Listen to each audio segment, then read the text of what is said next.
You're listening to Crowning Ignorant Kings, a podcast for citizens with like minds who love God, follow Christ, and have a desire to be an ambassador for the kingdom of heaven on earth.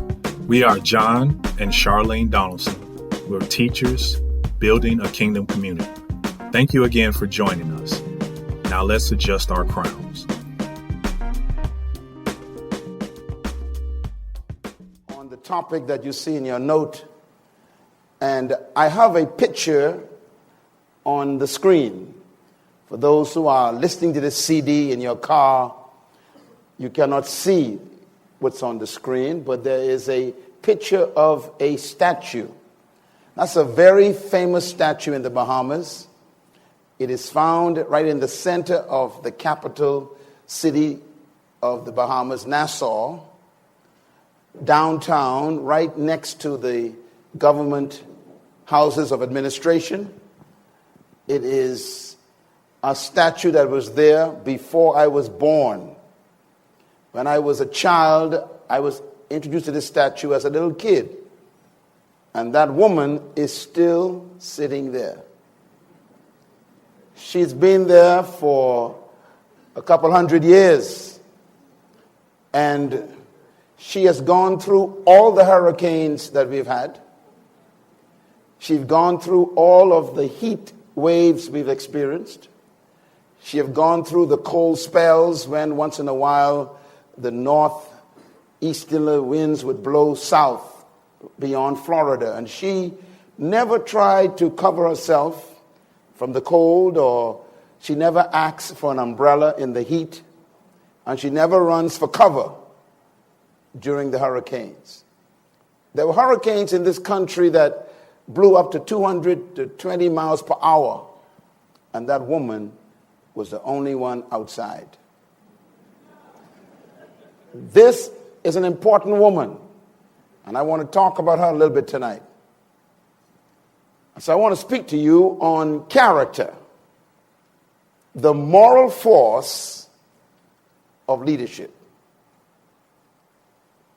I'm going to move very fast, so you need to write fast or do what most people do, steal my PowerPoint by taking photographs.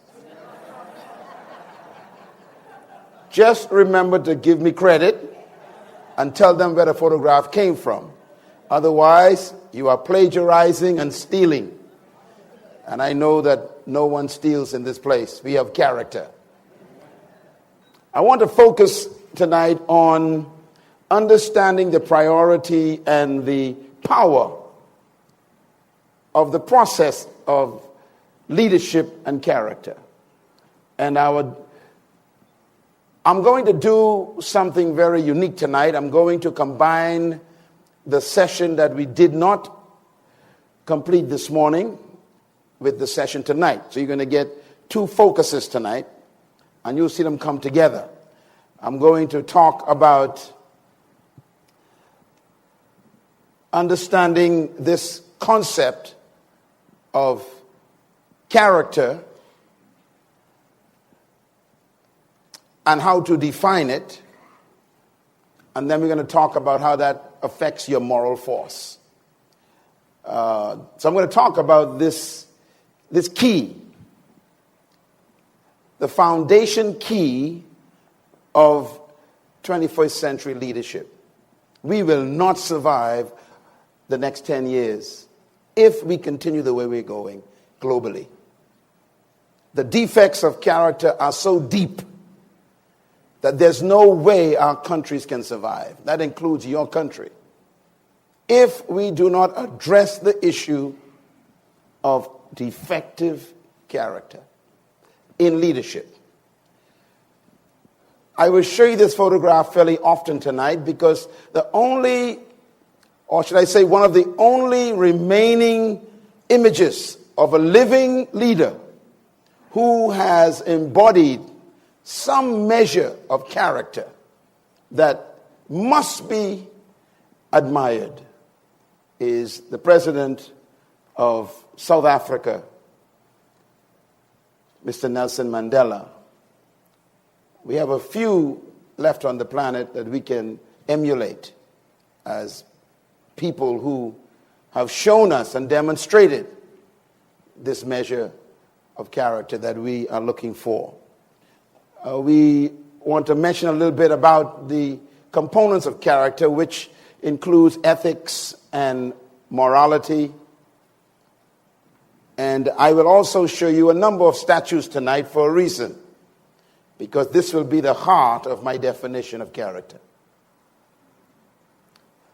So our focus tonight is on the moral force of character. Now, in our session that we did not complete this morning, please write this down. I want to first of all take a quick look at the fact that character matters. We should not even have to say this, but apparently it is so lacking, we have to say it. Character does matter. As a matter of fact, I hope by the time I am finished that you would agree with me about my convictions that character is the most important thing that matters. Because in the end, all you have to protect you is your character. Let's talk a little bit about leadership first. And I want to stress that much of what I'm going to talk about tonight you'll find in the new book. And so please, if you didn't catch all of the information, be sure to invest in that material and take your time and read the book. Leadership is valuable and powerful. Let's talk about them quickly. Nothing happens without leadership. Nothing changes without leadership. Nothing develops without leadership. Nothing improves without someone taking leadership. Nothing is corrected in any situation unless someone emerges and decides, I'm going to fix this. Like Martin Luther King Jr. or Mother Teresa or Mahatma Gandhi. These are people who decided something's wrong with this. I'm going to correct this. Leadership is necessary for correction in society. Also, nothing succeeds without leadership. And the problem is everybody's always being led by somebody, even though you may not be conscious of it because you are being influenced by someone. And so it's important for you to be aware of who is leading me, or who am I following, or who am I allowing to influence my life. And we're going to see why in a minute that's so important. Let's talk a little bit about some questions about leadership, because everyone thinks that, leadership is a simple matter, but here's some questions about leadership. Is leadership about power? Is it about position or talent or skill, authority, or is it about physical traits? Is the leadership about social status maybe? Something the leadership is about family heritage. I was born into a family of politicians, so I'm automatically earmarked to be a national leader or something. Or I was born into a family of pastors, so I'm automatically earmarked to be a spiritual leader or something. This is not necessarily true, but people take this kind of thinking and they try to make that a part of their leadership mentality. But here's a big one. Is leadership about charisma? Which is a very important study that the Greeks did and the Romans adopted. And of course, they have exported that to us in our colonization experience. That there's certain gifts that a person has that makes them different from everybody else. This is very dangerous. They call it charisma, which is a Greek word that means giftings of the gods. What about leadership concepts and philosophy? I always give you mine. This is my belief about leadership. I believe that everybody was born to be a leader, but not necessarily over people. You were born to be a leader in an area of gifting. And therefore, trapped in every follower is a hidden leader that needs to be released. And you were born to become that leader, but the process is important. Every human being possesses, I believe, the capacity to be a leader, but most of them will die never manifesting that capacity. And I also believe that you were born to be a leader by attracting people to your gift. And you serve them your gift. It is that service that makes you valuable to the people. So leadership is not about your personality. It's not about your skills or your academic achievement. It's really about you serving your gift to your generation. The problem is, if you never find your gift, you will never find your leadership. And so leadership has more to do with self-discovery than it has to do with finding followers. This is why all true leaders never sought followers, none of them.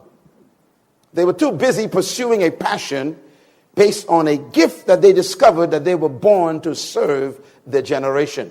So leadership really is about serving yourself to the world. I call it self-distribution. I remember the question was asked, who wants to be the greatest? The answer was, whoever can be the greatest servant.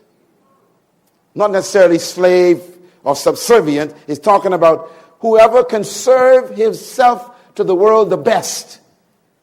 The world will consider him great, of course, in the eyes of the Creator as well. So this is what my philosophy is. Now, my definition of leadership is always important for me to repeat, because I never assume that everybody heard me before. And plus, these CDs travel the world. What is leadership? My definition is simple, yet complicated. Write it down. Leadership is the capacity to influence others through what? Inspiration, not manipulation. And that inspiration is generated by a passion, motivated by a vision that the leader develops or exposes. And that vision is birthed from a conviction in the heart of the leader. That conviction comes from a sense of purpose that they discover. So it's a very interesting complication of becoming a leader. It's a process. I always tell people to become a leader, you have to turn the sentence upside down and start from the bottom. In other words, to become a leader, you must first discover your purpose, which then leads you to a deep conviction that you were born to do something important for humanity. That conviction, it shows up in pictures. So we call it vision. That vision becomes a passion for the person. That passion inspires other people, and once you inspire people, you can influence them, or they allow you to influence them, and that influence is what we call leadership. So true leaders never seek leadership. They are too busy pursuing a purpose. So when a person wants to be a leader, tries to be a leader, pursues to be a leader, that's a very dangerous person. If you study true leaders, most of them are reluctant leaders. They never wanted to be leaders. Circumstances drove them, or a passion drove them, or a conviction took over their lives. This is why true leaders never seek power. Matter of fact, some of them actually hate power. They love to empower. Completely opposite. Their desire is to make other people great, to free other people, to make other people prosper. True leaders are completely contradictory to those today we call leaders, because they seek the good of other people, not the good that people can give them. When I read about leadership, I remind you of these two statements, one by Abraham Lincoln. Here's a man who was a reluctant leader. He says, concerning the position he had on slavery, he told his party, his own political party, he says, slavery is wrong. Black people should be freed in America. Do you know that most of his party members owned slaves? And they said to him, you are crazy, we're going to kill you. He went against his own political party. Show me politicians who will do that today. Your conviction should be bigger than your political platform. You know, think about this. All those who were in his party and government at the time, we remember none of them.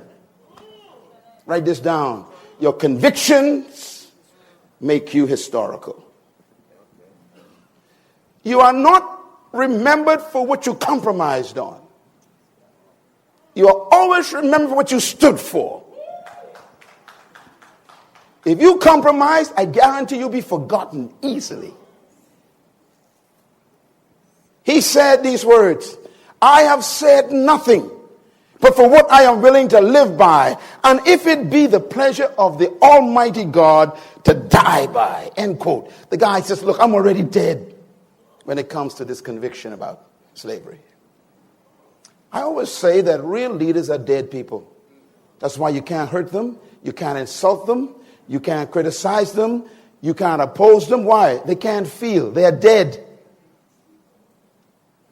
They've made a decision already. They have an agreement and a contract with death. Some of them actually invite death into their lives. Like Mahatma Gandhi, who sat in that prison and said, I'll never eat another morsel of food until the people of India are free from the yoke of colonialism from Britain. He imposed his own death. No wonder why they had to make sure he didn't die on their hands. Here's another one, almost 100 years later. Read. It says what?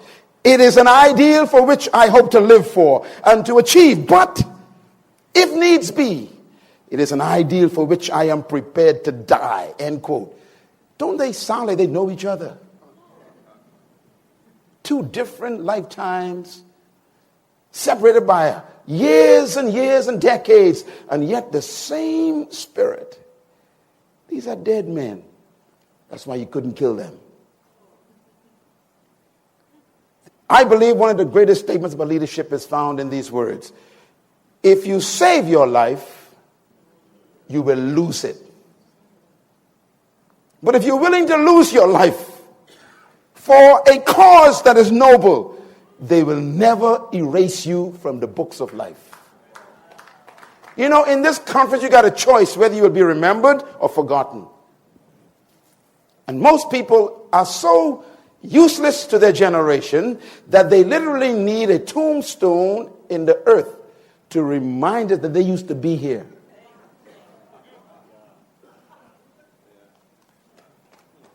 I hope that this conference will destroy your need for a tombstone. That you would etch your name in the hearts of humans because of your willingness to die for a cause, to help humanity become what they were intended to be, that you will never be forgotten. Leadership, therefore, is not about finding something to live for. It's about finding something to die for.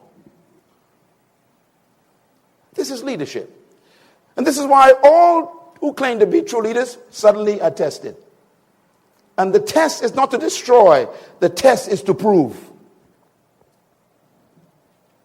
The moment you decide to step out in your gift, all hell breaks loose. The good news is heaven also breaks loose at the same time. Go ahead and clap. That's a good place to clap. When you find a cause that is worthy of self-sacrifice, you become the beginning of a leader. Write this statement down. True leadership is born when you discover the problem in life you were born to solve. I am of the deep conviction that every human came to earth to solve a problem. Most people don't ever find the problem. So they basically get a job.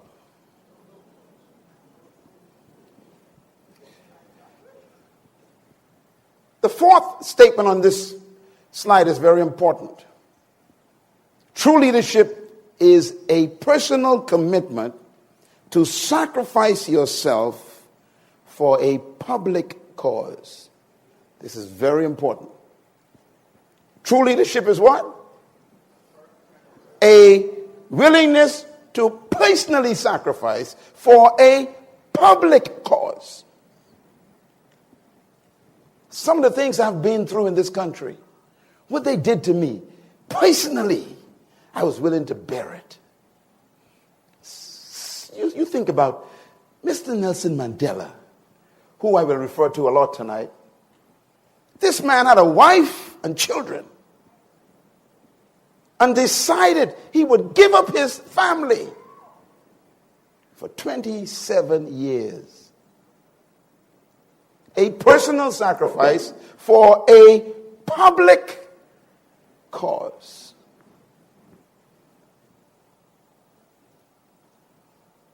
Martin Luther King Jr. had a wife and children. I spoke to his daughter many times, Bernice, and she would say to me, I don't know my father. I don't know him. She says, I never saw him. I saw him on TV as a child. I saw him leading all these people with horses and dogs. But he never was my daddy. It was a personal sacrifice for a public cause. And that's why we can't forget him. Your problem is you are so protective of your personal protection. You have no public contribution.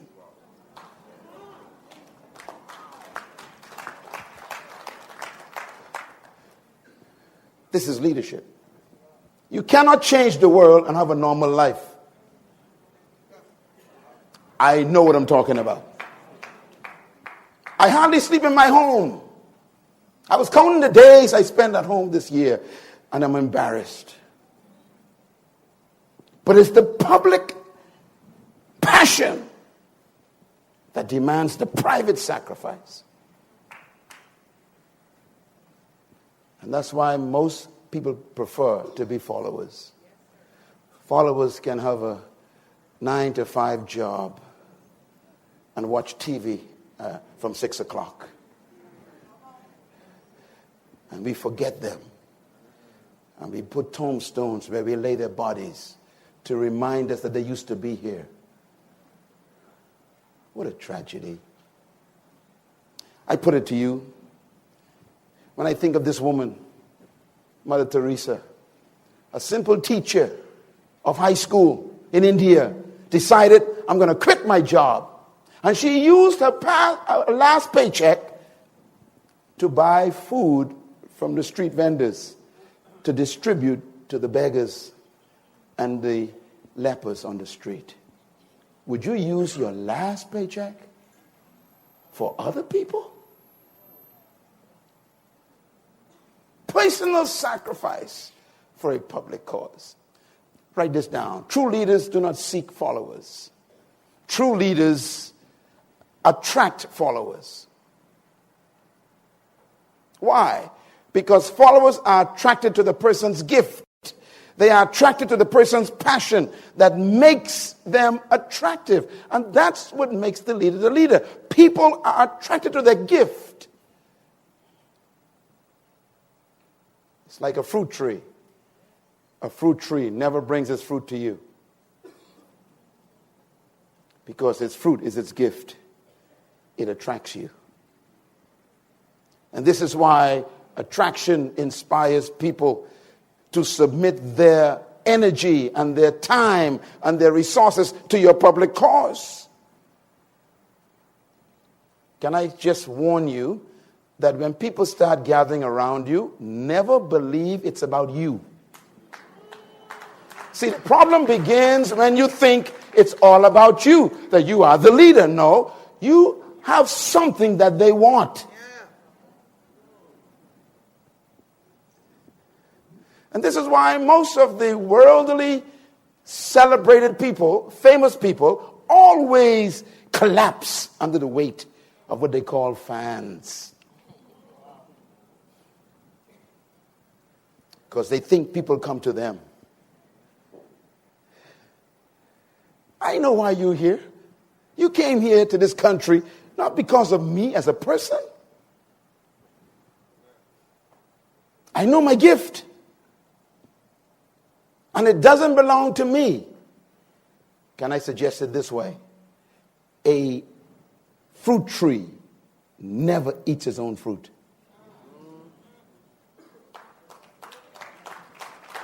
Because the fruit is never for the tree. It's really not about you. And the mystery is, when you go to a fruit tree, you ignore the leaves, ignore the branches. You never look at the bark. You don't care how big the tree is. You have one focus. Tell your friends, calm down. This is not about you. So give them the fruit. Clap your hands right there. Leadership is about service. It's about serving that fruit to the world. And this is why true leaders don't have ego problems. They have no pride problems. Why? Because they know it's not about them. I like what Jesus said, the great leader. He said, I didn't come to be served, but to serve myself. A ransom to many. He knew what made him famous, not his personality. That's why today we have no idea about his personality. Have you ever thought about it? We don't know what kind of man he was. We have no photographs of him. No one knows how he looks. Nobody. And yet he's in people's minds every day. What picture do you see? You don't see a photograph of a person. You see his character. You see his fruit. His works, he call it. Great leaders never need tombstones. Reminds me of Moses, huh? We have no idea where he's buried. Don't know how he died. And we assume God killed him. The Bible simply said he was no more. That means God killed him. But, they said in a nice way. And the reason why God did that is because he wanted to prove that your life is bigger than your cemetery resting place.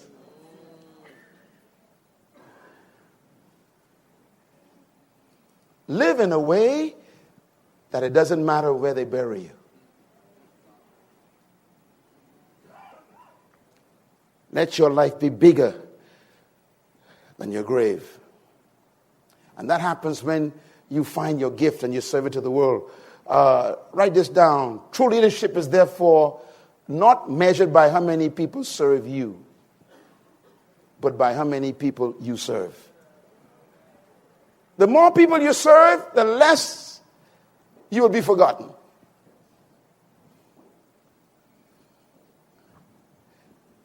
%90 of the people on the planet Earth are focused on self-preservation, looking out for their own selves. You spend your life living for people, you will never die. This is true leadership. I want to therefore say to you that leadership really is not just finding a job. Let me give you a list of what I call the kind of leader we need in this century. First, we need leaders who can plan. Secondly, leaders who can make tough decisions. Thirdly, leaders who can inspire and motivate people instead of manipulating them. Fourthly, we need leaders who can respond to change. Flexible. And then we need leaders with honorable character. And I put that at the bottom because that's what we want to focus on in the next few moments. Character. True leadership is not a right, they say. It's a privilege. People don't have to follow you. And I always make a point here, write this down. Trust is the currency of leadership. In the economy of human influence, trust is the currency. You cannot lead people who don't trust you. So the problem is, where do you get trust from? And my conclusion is, trust is a product of character. A person of character can be trusted even in their absence.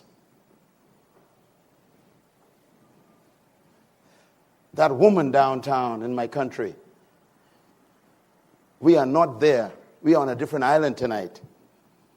But I can tell you exactly what she's doing in her absence. Why? She is character.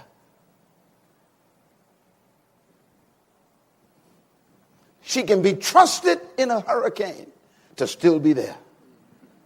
She can be trusted in the heat wave at 100 degrees Fahrenheit. She can be trusted when the rain comes like acid. She just sits there. I wonder what makes you collapse. Temptations in the dark. What do you do when everyone is sleeping? What would you do if no one would ever find out? What do you do when no one is watching? These are questions of character. Character is displayed in public, but tested in secret.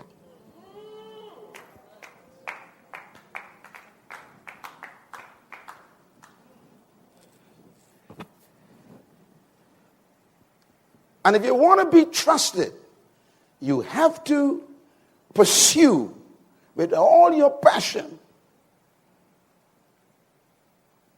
the direction of character. That's been my life's goal. I live right so you can trust me. Because trust is not a gift. God doesn't give you trust. There's no gift of the Spirit called trust. Trust is earned by consistency. What did I say? Write that down, please. Because you see, the problem with leaders today is they change every day. Not only day, they change a few times in a day. Trust. Character is the source of trust. And so if we can focus on trust, we can understand how leaders can fulfill their roles. Let me give you the roles of a leader real quick. Leaders, first of all, are supposed to provide vision for people. And then they transfer that vision to the people. They're supposed to build a team to carry the vision out. They're supposed to empower that team and trust them with responsibility. They're supposed to direct the team toward results. They're supposed to manage priorities, which is very important. And then leaders must possess and live by values, which means that they must cultivate a high standard of moral ethics. I don't trust a visionary who has no values. Your big vision doesn't impress me because I don't know who you're sleeping with in the night. Values are more important than vision. Principles more important than power. And sometimes we pursue the academics of leadership and not the morals of leadership. We become experts with clay feet. Skillful people with no foundation. This is dangerous. And that's what we have today. Let me give you quickly the 12 keys of leadership. You want to become a leader? Take a photograph of this and then I'll charge you later. The 12 keys to become an effective leader. Number 1, what is it? Purpose. Number 2, passion. Number 3, compassion. Number 4, vision. Number 5, principles. Number 6, trust. Number 7, competence. Number 8, inspiration. Number 9, priority. Number 10, moral conviction. Number 11, dedication to a cause. And number 10, character. And I put it on the bottom because it is the foundation of the whole building. Leadership is vital. The most powerful force of a leader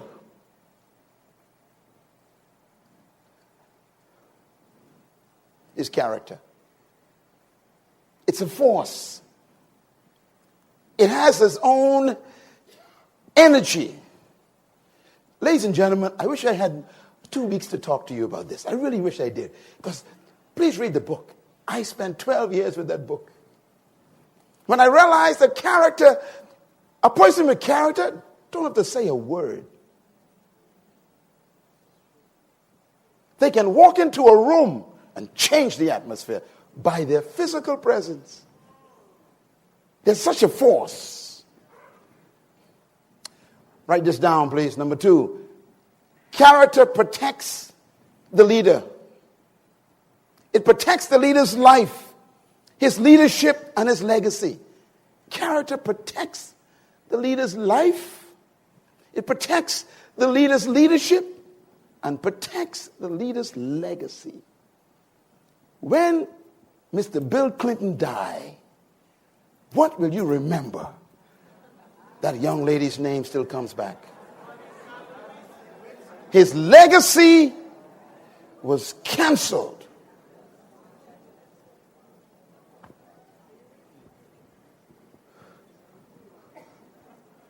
Who's more famous, Delilah or Samson?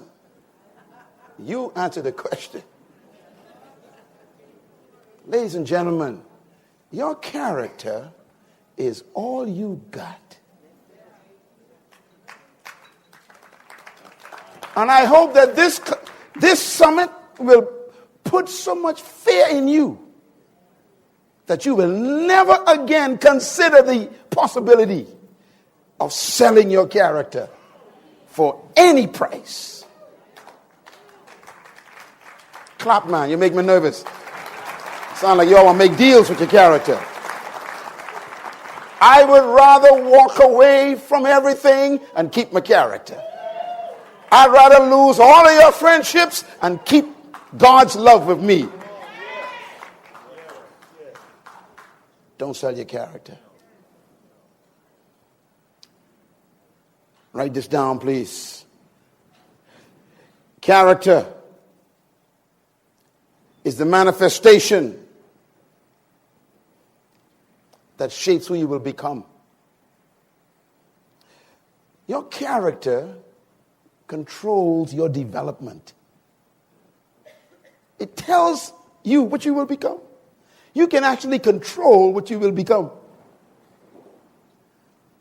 by protecting your character. Without character, every other aspect of leadership is at risk. You know that. You've seen the flies fall. You've seen the big, heavy players collapse. Somehow, we think we are so smart, it'll never happen to us. I've come to make an announcement. It will. If you tamper with your character.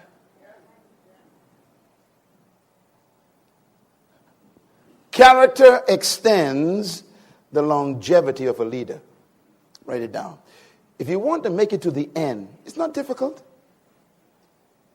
Just decide in this session that you will live the rest of your life protecting the integrity of your character. I won't leave you without instruction before we close. I'll show you what character is so you can know exactly what to do with it. But it will determine your longevity. In my circles that I move in, which is a few circles, I meet people in politics, in business, in religion, in all kinds of corporate settings, and I could almost earmark the ones who won't make it. I meet some powerful preachers, and after 2 minutes with them, I go, this one is on his way down. And everybody's clapping while I'm weeping. Because they confuse gift with character. Your gift is only as safe as your character. Your gift can never keep you. How many gifted people today are walking the streets because they violated their character? Ladies and gentlemen, I want to give you what I call the moral force of character. Character is in the long run, it is the decisive factor in the life of an individual and also of a nation alike. Roosevelt said that. This is the president of a country. Maybe we need more presidents to learn that statement. He says, character in the long run is the decisive factor in the life of an individual and of nations alike. I like this one. This is Myles Monroe. Here's what he says. A leader's gift is only as safe as the character that contains it. Your character exists to hold your gift. It is only as safe as your character. What you are now could be destroyed next week.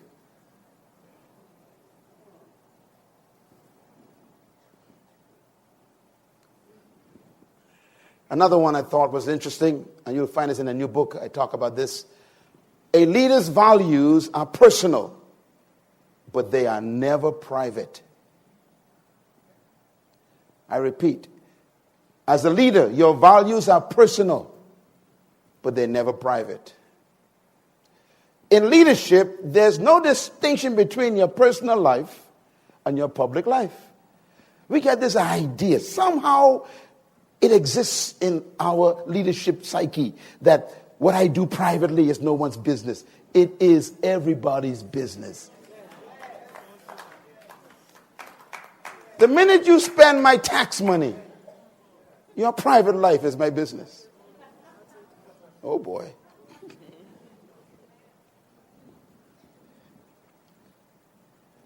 You know, you hear stories of politicians going on vacation or going to a seminar somewhere, and they spend $50,000 for a weekend, and now they are in jail. But it was a private seminar.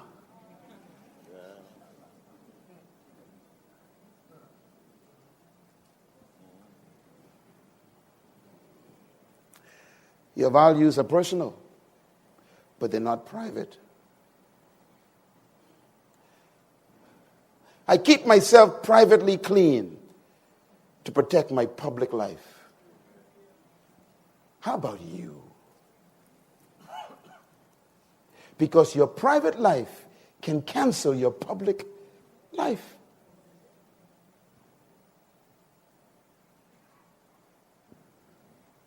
What are you doing right now that we don't know about that can destroy your future?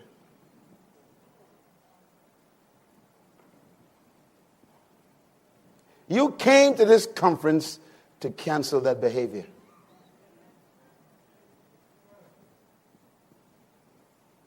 Because you are too important to us to lose you.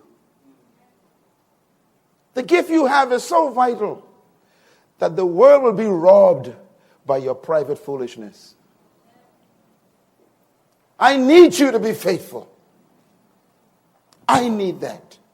Because you are my friend.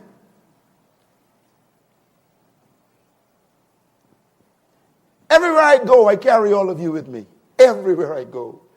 Even in the dark. I carry you with me because I say they trust me. Live with people's trust on your head. That's all you get.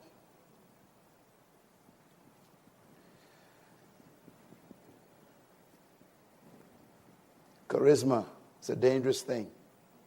Write this down, please. People become leaders when they make the decision not to sacrifice their principles on the altar of convenience or compromise. That's when a leader is born. A leader is born when somebody captures a conviction that they refuse to compromise on. That's when leadership is born. In other words, the greatest leader of all times said these words: "What good will it be for a man if he gains the whole world and yet forfeits his soul?" And then he asked a question: what would you give in exchange for what you could become? With all that's ahead of you, you got another 20 years of greatness. It could be canceled in 20 seconds by a bad decision in the present. I live in the present to protect the future. I make decisions consciously with the future constantly on my mind. I told the young people in our organization, in our ministry, for the last 5 or 6 years, I said, look, God always gives you instructions, and if you obey them, you are wise, because all the laws of God are given to help you enjoy your memories. Please buy the CD just for that statement, because you don't understand what I just said. The laws of God are given to protect your memories. Let me put it another way. Before you make any decision, ask this simple question. Will I enjoy remembering this? It's a tough question. You know this woman ain't your wife. She's been calling you for the last 5 months.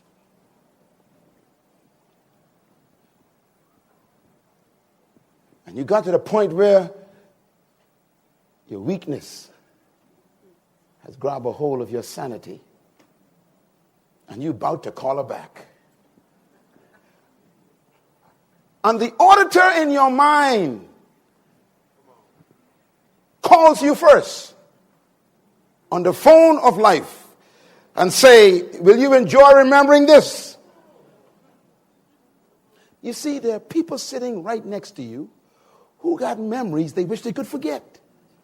And it happened 50 years ago.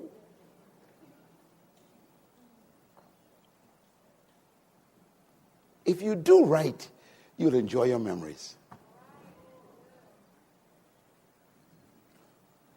I was a virgin when I married my wife, and so was she. Boy, what a wonderful memory. What a memory. Not many in this room got that joy. Made some dumb decisions. Don't add to the ones you hate to remember. Thank God for forgiveness. You know, the Bible is an interesting book. The Bible never says that you will forget them.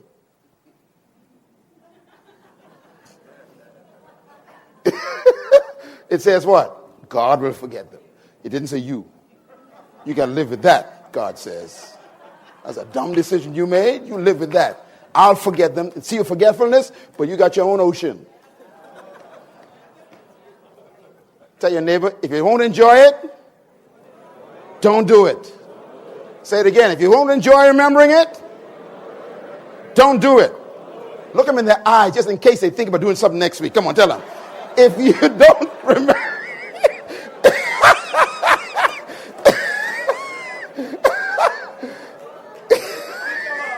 Don't even think about it, he says. Yeah, you got to enjoy your memories if you live right. Is this good stuff? Yeah.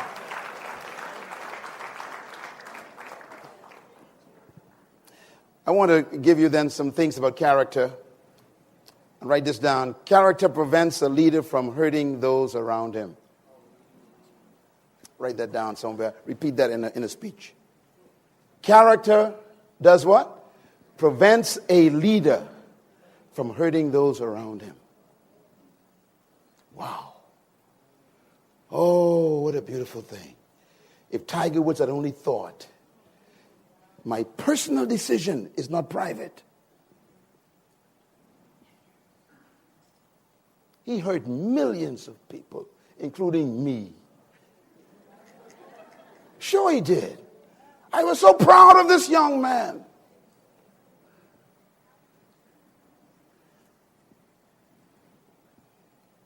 Character is about protecting the people who trust you.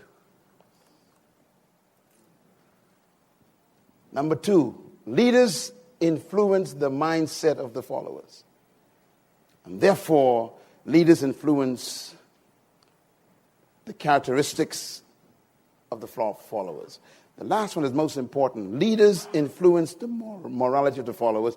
Therefore, leaders influence the destiny of the followers. You can destroy people's destiny by your personal character default.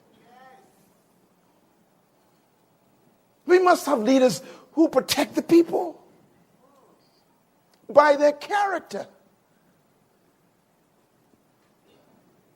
You know why it's good to talk about this in a meeting like this, in a summit like this? Because you with people who believe the same thing. So you got a support system here.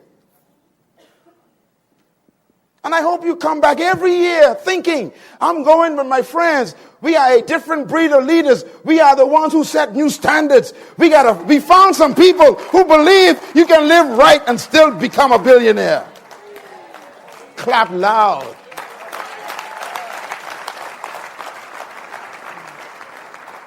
Leaders influence the destiny of followers. You know, the greatest leader that ever lived said these words. If the blind lead the blind, they don't go in different ditches.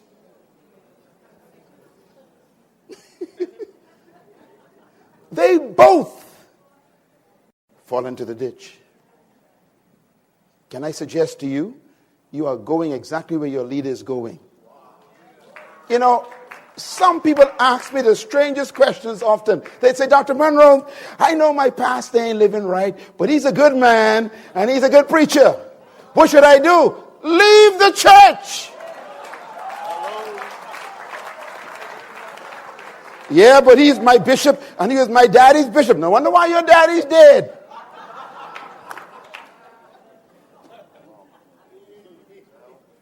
You don't cover for nobody.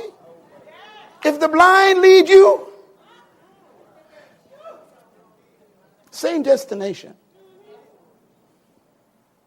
There are some people who I could call 1,000 names who are associated with, and then I discovered something about their character.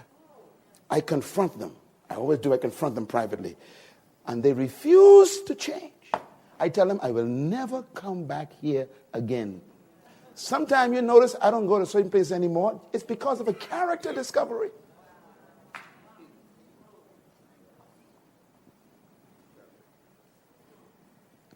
Because I am not a ditch dweller. Tell your neighbor, I'm not a ditch dweller either. I don't dwell in ditches. You're on your way to a ditch, you go by yourself.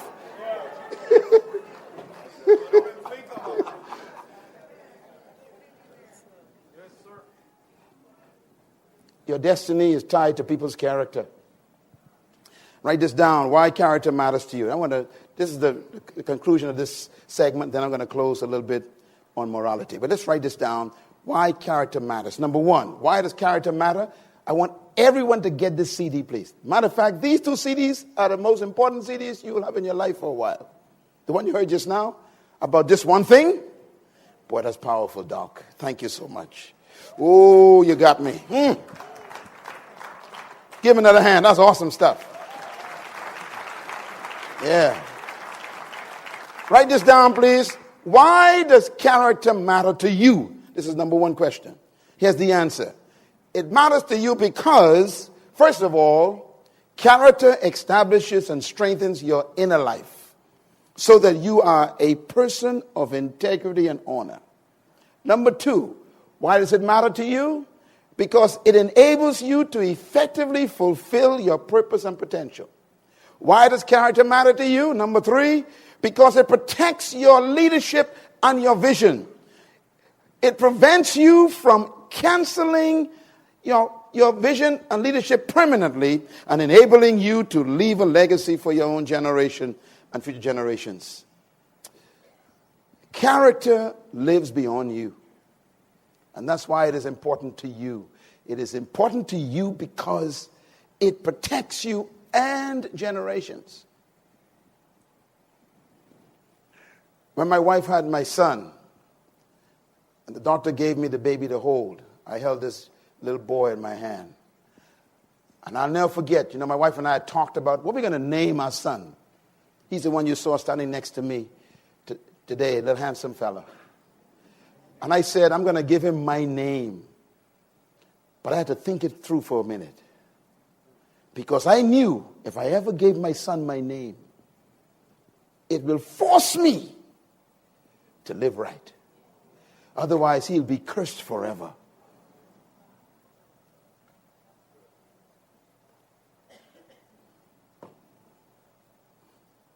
I want my son to enjoy being named Myles.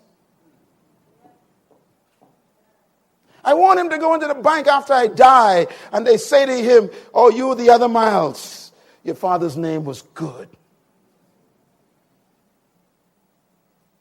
The only way I can do that is with my character. Because a good name is better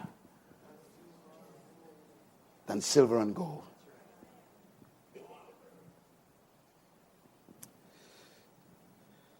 Protects generations.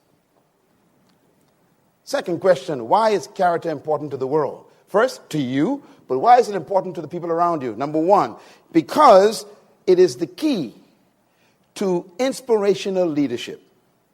People need the encouragement and the influence of genuine leaders if they are to fulfill their own purpose and live peacefully and productive lives. They need people with character around them to help them do that. Secondly, it is safeguarding the well-being of those who are under the authority of leaders or are otherwise affected by leaders' actions and influence. That's why it's important to the world. And thirdly, why is character important to the world around you? Because it enables leaders to build and maintain a healthy communication of communities around them while addressing critical problems with ethics and integrity. You know, it's very difficult for you to talk about stuff that you ain't doing. Now, this is where we get into the moral force of leadership. The moral force of leadership is character, because character is the only thing that gives weight to your words. Your words have no weight. The weight of your words is in your character, not your volume. The weight of your words is in your character, not in the size of the words you use. The weight of your words are in your character, not in the sophisticated sentences that you can complicatedly put together. How many times have you sat listening to a speaker and every word they spoke you canceled in your mind because you know too much about them? I wonder if people are canceling your words.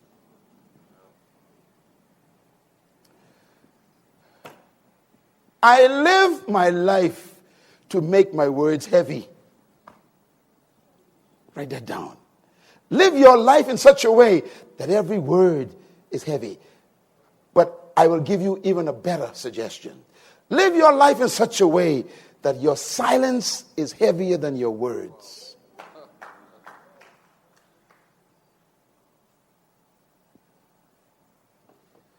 A person of character has a heavy silence. It's a moral force.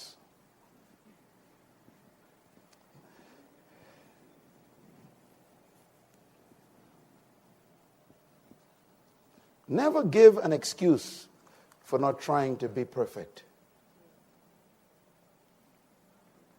I'm going to say it again. Never give an excuse for not trying to be perfect.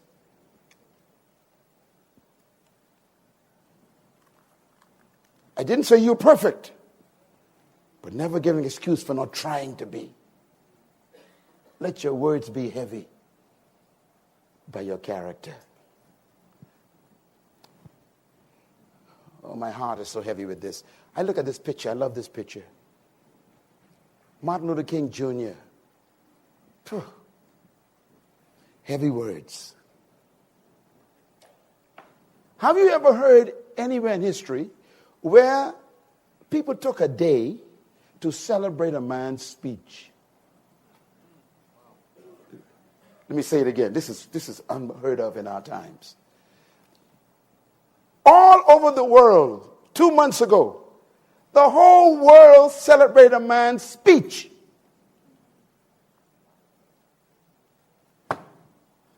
There are millions of books on the shelves, and no one celebrates them. It wasn't his words, you see.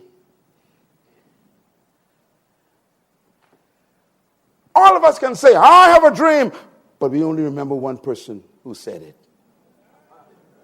Because his character made the words heavy. How heavy are your words? I've heard preachers preach, oh, Lord, I get this. I'm saying, turn it off. Why? I know you, man. And you got people shouting amen after you. They are so stupid. Some of them even know you and still saying amen. I mean, I'm like, oh, everybody's blind. Jesus said, they both go into the ditch. And really, I'm not taking this lightly. This is serious. Your weight of your words is your character. Don't prepare a sermon. Prepare your life. Because your sermon is only as good as the life that backs it up. Your character gives your content weight. This is what it's about, man. It's not about getting applause. Because people can clap for a musician or a magician.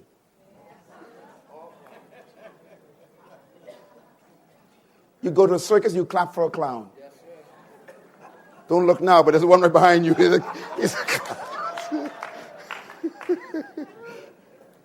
Everybody say character.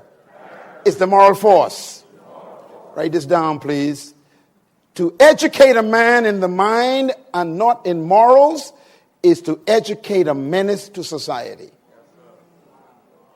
Write that one down, Doc. When I read it, by the way, this is in my new book. I had to put it in. This is so powerful. To educate a man's mind, but not his morals, makes him a menace to society. That's why our crime rates are so high. We're not educating people morally. We tell them go to school and get an education, but they don't get the right education. We tell them how to make money, but not how to spend it. We tell them how to make friends, but not how to make the right ones. The moral force of leadership. Write this down, please. Very important. A people who values its privilege above its principles soon loses both. I repeat, a people who values their privileges above their principles will soon lose both of them. And we've seen it happen, and it's happening again. As a matter of fact, I think those from the United States, you are in danger.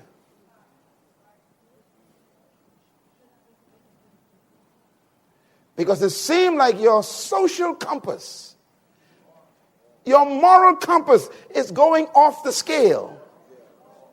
Where you are so proud of your privilege and your right to be certain things, you don't care about the principle behind it.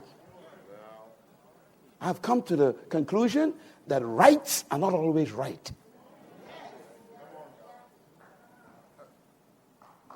And one of the greatest weaknesses of democracy is rights. Not all rights are right. You have a right to tell somebody a piece of your mind. But is it right to tell them?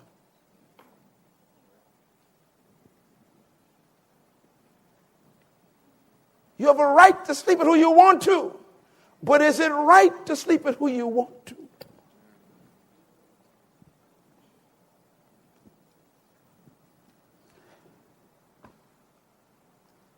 Not all rights are right. A person of character doesn't just pursue their rights. They pursue what's right. And sometimes what's right goes against the rights. And I say to all politicians in this room, you be careful of what rights you protect. Because your rights that you protect may be wrong. Yes, sir.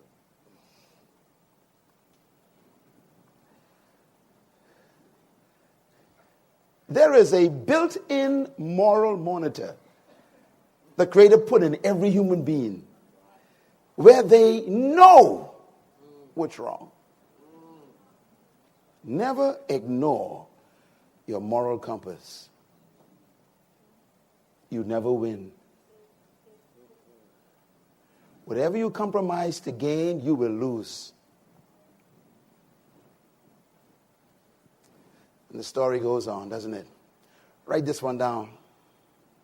If an individual has strong values, he doesn't need a lot of external laws or rules to govern his life.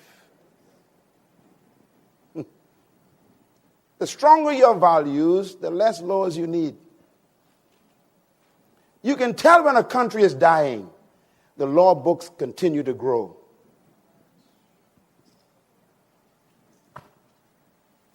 The more laws you create, it's a sign that the country is disintegrating morally.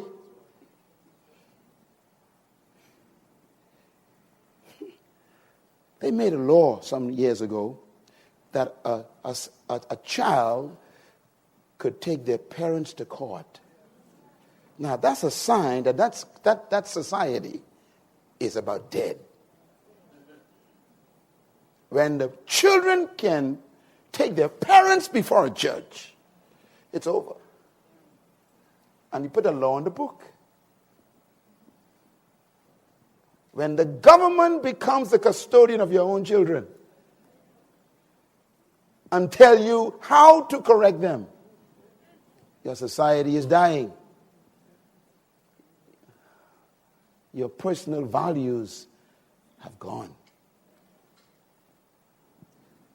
But I got hope, you know. The Global Leadership Summit is producing leaders over the last 20 years who are changing their countries, man.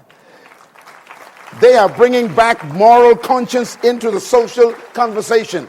They are bringing back moral sensitivity back to the political arena. They're bringing it back to the religious arena, bringing it back to business. I want you to leave here with such a power that your speech will be less and your impact will be more. What a force. And so I thought I would close on this woman again. What makes this woman the perfect example of character? Here's why. Because the word character actually is defined in the simplistic term as fixed. It means fixed. It also means predictable. When I did the research on this for this book, which is over 12 years ago, I began researching this. I discovered that character is very simple. It simply means statute. I used to wonder why God calls his word statutes. Same word. Why? Because they don't change. The word actually means set. Now, this is the word that the contractors use. You know, the masons use this. When you have wet cement, you know, you kind of work it and then you let it set. Set means it's over. It's dry. You can't play with it anymore. That's the word used for character. Set. Let me ask you, are you dry yet? Are you dry in the most important areas of your life? Where no one can play with you anymore?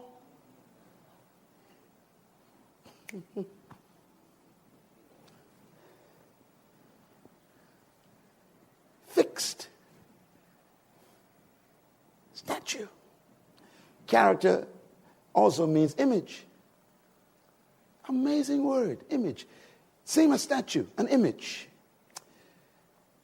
Set. A person with character is fixed. Therefore, character, simply put, is the quality which is unchanging. That's what it means. You are not for sale. No one can play with you anymore. You are dry. Are you dry? When it comes to money, are you fixed?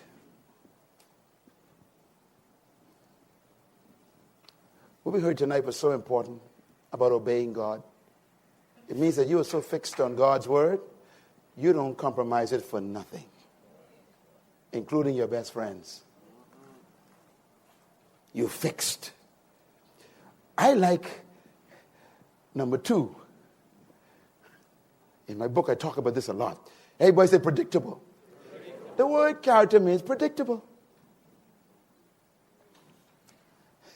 So I can talk about the woman downtown, and I can say that she's sitting on a chair with a scepter in her hand, and she's holding a law book. She's smiling, and she's wearing a robe, and she is sitting down on a throne. I can say that in her absence. Why? She's predictable. I can tell you what she would say in her absence. If you called her stupid, I can tell you what she would say to you. If you spit on her, I will tell you what she will say to you. And what she will do. I know what she will do. Why? She's fixed. If it rains cats and dogs, I can tell you exactly what she's doing if it rains. I can predict what she does if there was a hailstorm. I can predict what she does if a pigeon sits on her head and releases himself.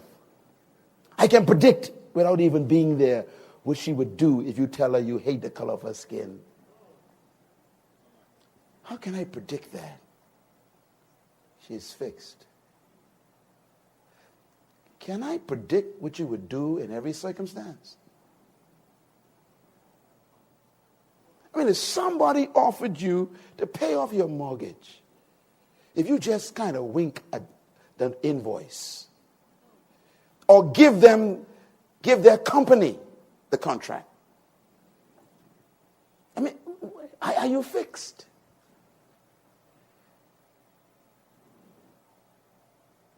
Are you still wet cement?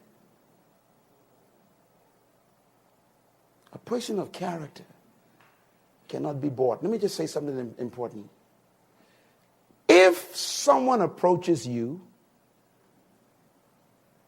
to do evil or to break a law,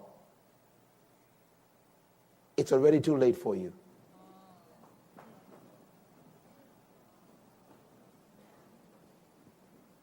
You are in trouble. I'm going to say it again. If they approach you to break a law or compromise a responsible position, you are already in trouble. Because somehow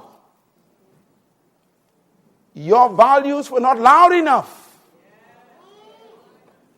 Your moral standards were so weak that they actually thought you would do it. You are in trouble. Let it be said of you, in your absence, don't even ask her. Why? I know her. Don't even go to him. You waste your time with him. Why? He is fixed. Where's your character? Can they speak about you in your absence?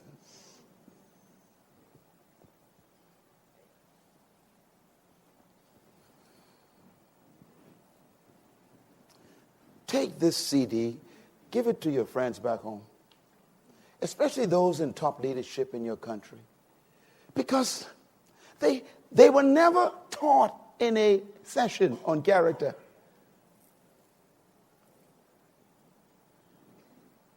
And that's why we got policemen going to jail, soldiers go into jail, politicians go into jail, preachers go into jail, pastors go into jail, corporate executives go into jail, CEOs go into, everybody's going to jail. Why? Because no one had taught them the most important part of leadership.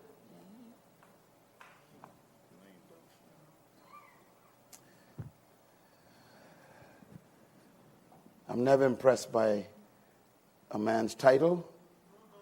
I'm never impressed by his position. I'm never impressed by the way she is dressed. I'm never impressed by how much money they have. I'm never impressed by how well you preach or how you speak in tongues. I really don't care. I want to know about your character.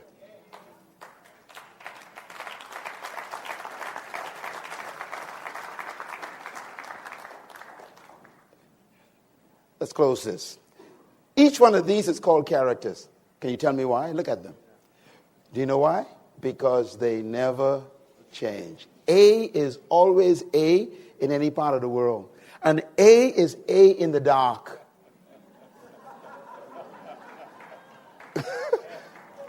One and two is always one and two, whether you are in China, Asia, Japan, Bahamas, or the United States or Canada. The number doesn't change. That's why they are called characters.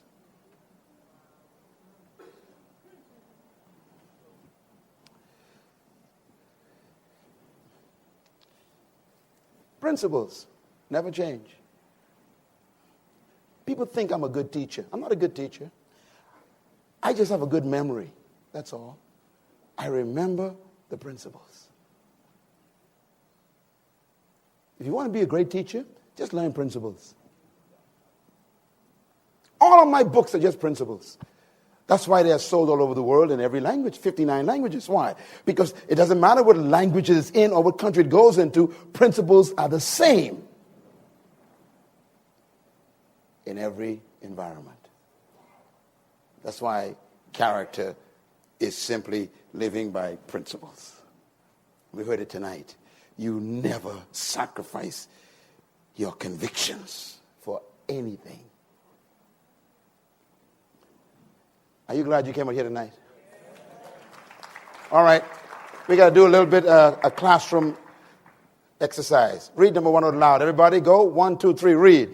Character is a commitment to a set of values without compromise. Number 2, character is dedication to a sense of standards without wavering. Number 3, character is self-imposed discipline in keeping with moral convictions. Number 4, character is a constant effort to integrate one's words, deeds, and action. Number 5, character is sacrifice for principles. And number 6, character is integrity.